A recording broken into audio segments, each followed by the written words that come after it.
Thank you so much. Stay with me, everyone, because it's going to get more interesting tonight as we unveil some facts and figures that will determine, that will shape the race. Tonight, we'll be continuing the analysis of the state of the race, and I'm being joined again by data analyst Babajide Ogunsanwo, who joins us live here in Abuja City. Thanks so much, Jide, for joining us tonight again. Sure, pleasure, What do we have on our plate tonight? From looking at the PDP and the APC, we said that's what's going to be our focus tonight. But basically, it's just about 2 days before the People's Democratic Party will go to the stadium in Abuja, where they will be electing the presidential candidate of the party. But what is significant for you in that race? That's the venue, you're right. That's where they will be electing the venue of their candidates. That's where it's expected that you will also be. Definitely. But here's why all this is important. If the gender of political parties were female, then we'll call this season the political conception period, because this is 9 months to that big month in February where we'll see more voters coming out to decide what will happen. But there are 2 ways we could look at this, and this is the way to look at it in a balanced way. To look at what happened in PDP in 2018, look at what happened in the APC as well, and then we can look at what is currently going on now that it's 4 years past.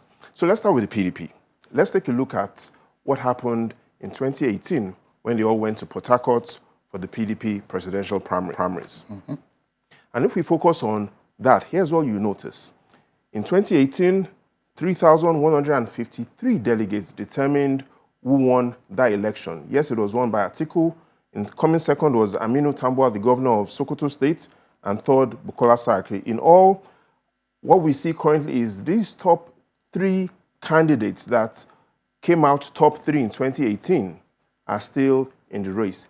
Every other candidate, excluding these top 3 that were in the PDP's Port Harcourt convention, are currently not vying for the #1 office. So that's interesting. We can clearly see the top 3 in 2018 are still interested in the race in 2022. But tonight, I would like us to look at the 2022 PDP election based on 3 ways. Looking at it per the delegates in each local government, looking at it per delegates in the zones, and then looking at what the major stakeholders, the power blocks, want to do. So let's start by looking at what exactly will be going on across the 6 geopolitical zones, because that is where the 811 delegates are spread. And if we take a look at that, here's what you find, Sheon.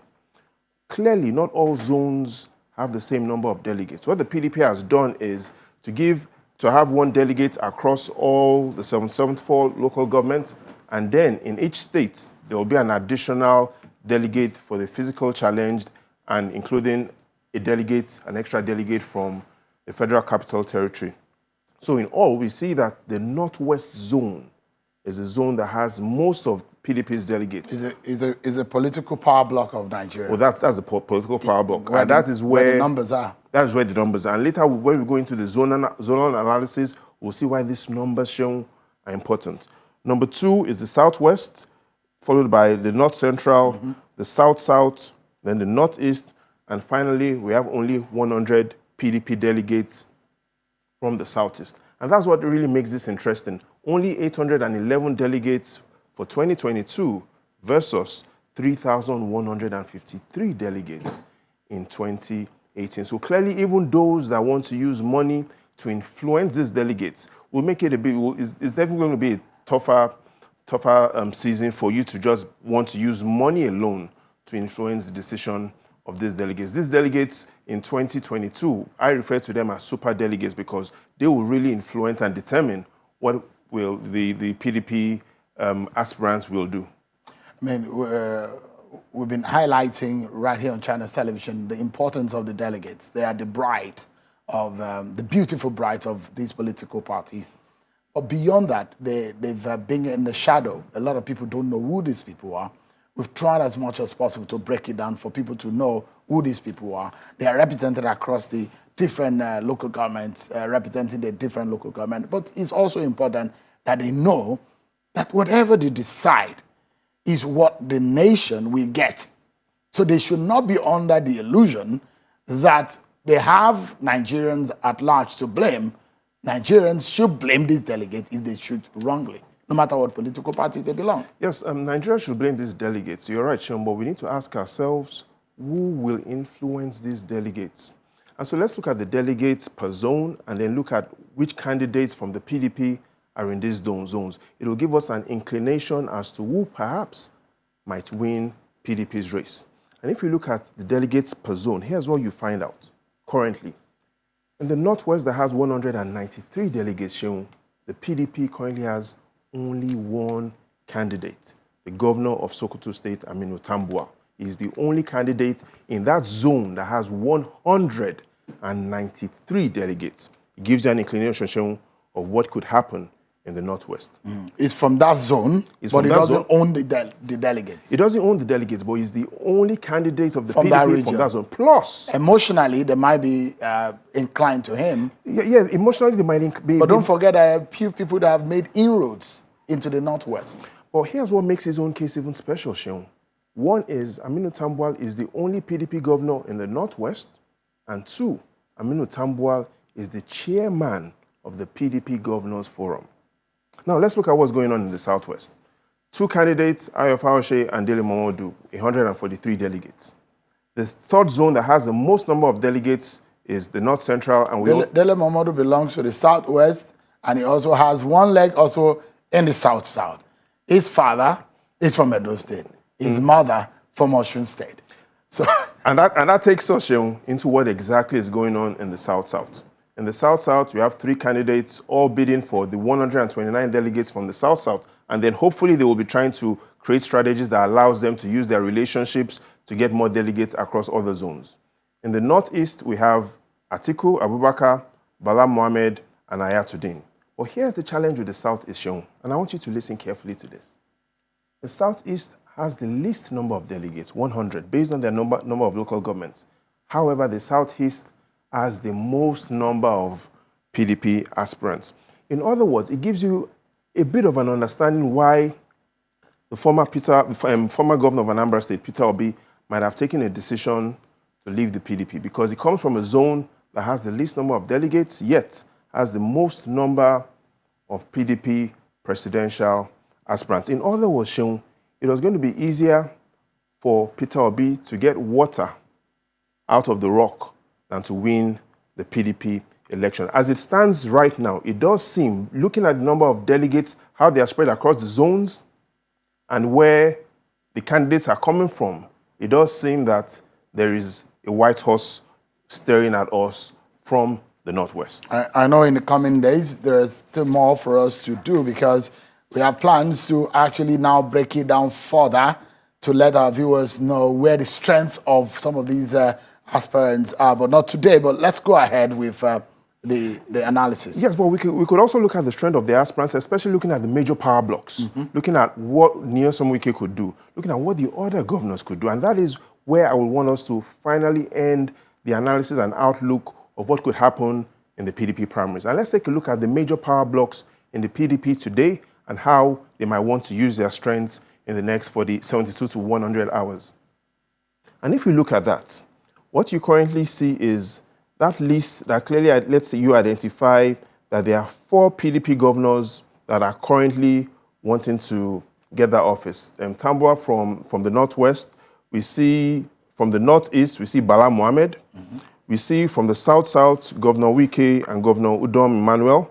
And why this is interesting is that you see that there are 2 PDP Northern governors and 2 PDP Southern governors that are in this race. The difference between the North and the South is that the 2 PDP Southern governors are currently from the same zone. In the final outlook for the PDP, there are 3 zones that will determine who will likely be the PDP presidential candidate. The first and most important zone is the Northwest, where you have 193 candidates, 93 delegates, and you have Aminu Tambuwal as the only PDP aspirant there.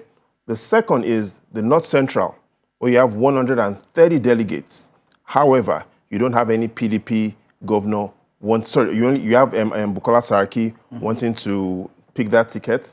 And then from the Southwest region across the Southern Bloc has the most number of delegates 143. So for all the delegates, all eyes on these three zones: the Northwest, Tambuwal; the North Central, Saraki; and what will happen with those delegates in the Southwest. Yeah. Because the Southwest has the most number of delegates looking at relative to the other southern blocks. Interestingly, these aspirants have been going around the country to cajole and woo the delegates to sway them to vote for them. Or do you have anything on the APC?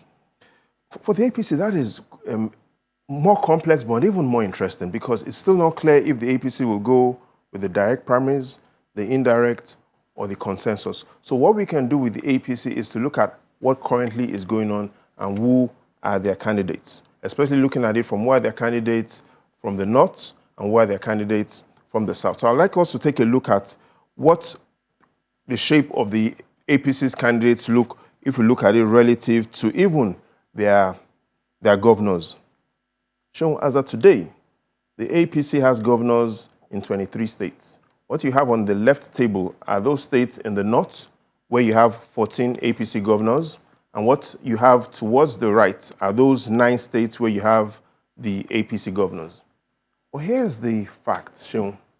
Across the 14 northern states that we have APC governors, there's only one APC governor that is in the race. Again, I repeat that. Across the 14 states that the APC governs today, only Governor Yaya Bello from Kogi State represents the north among the governors. However, across the 9 states that the APC currently governs, what you have is we have 3 candidates. We have Governor Kayode Fayemi, we have Governor Dave Umahi in the race, and we have Governor Benedict Ayade. In other words, Seun, if the northern governors choose to go with their northern colleagues, then it looks like a one-horse race for Governor Yaya Bello. However, if the southern governors choose to go with their colleagues in the south, they will have to make a choice between Governor Kayode Fayemi, Governor Dave Umahi, and Governor Benedict Ayade. The challenge is it still remains unclear if the APC will go with the direct, the indirect, or the consensus option. So here's what we perhaps could do in finally concluding this analysis, is to look at what have these candidates proposed to do. What we know is the APC will most likely still have some sort of screening for their candidates, up to 23 candidates. But what sort of discussions will be going on in this screening, and what sorts of things should these delegates consider when they want to make their choice, if it's the delegates that will be making these choices, which is what I want us to focus on next, is to look at from the north, what sort of manifestos and what were the areas these APC candidates focused on, and looking at it from the south. Well, interesting, and interesting days ahead. Thank you so much, Judy, for your time tonight.